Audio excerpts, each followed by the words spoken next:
Hi, church family. Pastor Todd here. As you know, this year our theme has been prayer, and we have been talking a lot about communicating with God and communing with God, spending time with God, and we've been intentional. So in January, I preached a series on prayer, and then in our life groups, we've been studying books on prayer together. Some of you are done. Some are going to continue like our life group and go throughout probably most of the year in our preaching and our teaching ministry. We've been trying to point out prayer, specifically when it shows up in the text that we're studying. Our summer Psalms this summer, we've got 3 Psalms that we're going to look at praying through the Psalms together. And then our nights of worship and prayer. And this Sunday night is going to be one of those. And we are going to spend time in silence with God.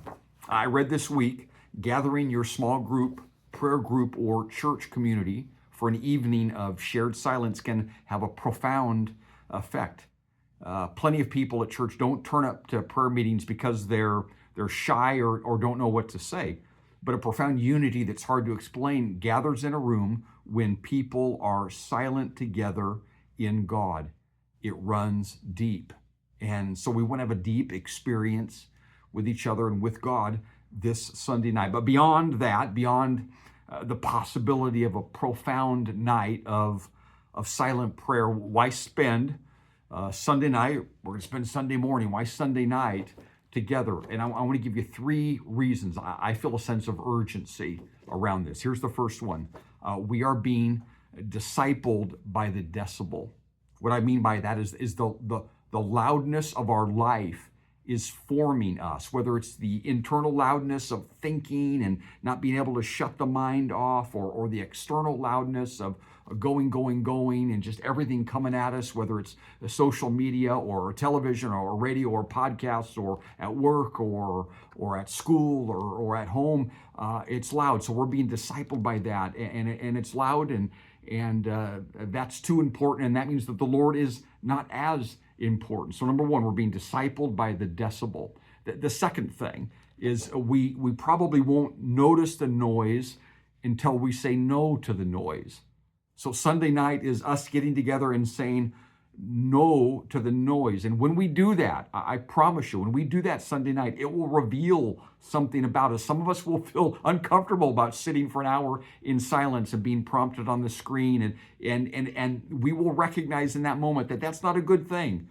That being uncomfortable sitting an hour in silence or spending any amount of time in silence is just historically not good for humanity. And we will be prompted, I think, to consider a new rhythm in our life. So we won't notice the noise until we say no to the noise. And then the third thing is the busyness of life, and this is probably the most important. The busyness of life is negatively impacting the blessing of the Lord.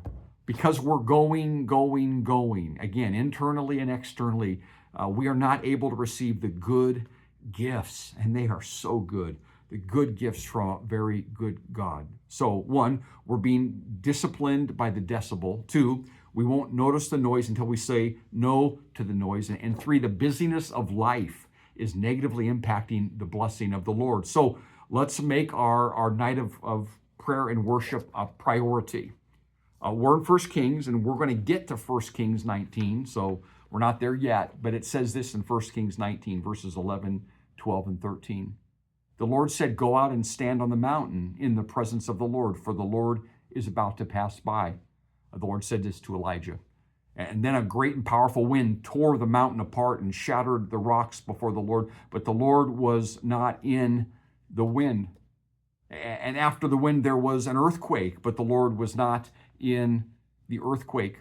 And after the earthquake came a fire, but the Lord was not in the fire. And after the fire came a gentle whisper. When Elijah heard it, he pulled his cloak over his face and went out and stood at the mouth of the cave where he was.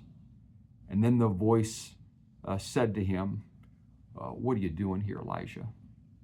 Then, in the silence, he was able to hear the Lord. So, let's make our night of prayer and worship a priority. And that means I'll see y'all this Sunday morning and this Sunday evening. Bethel Church of Houston, I love you.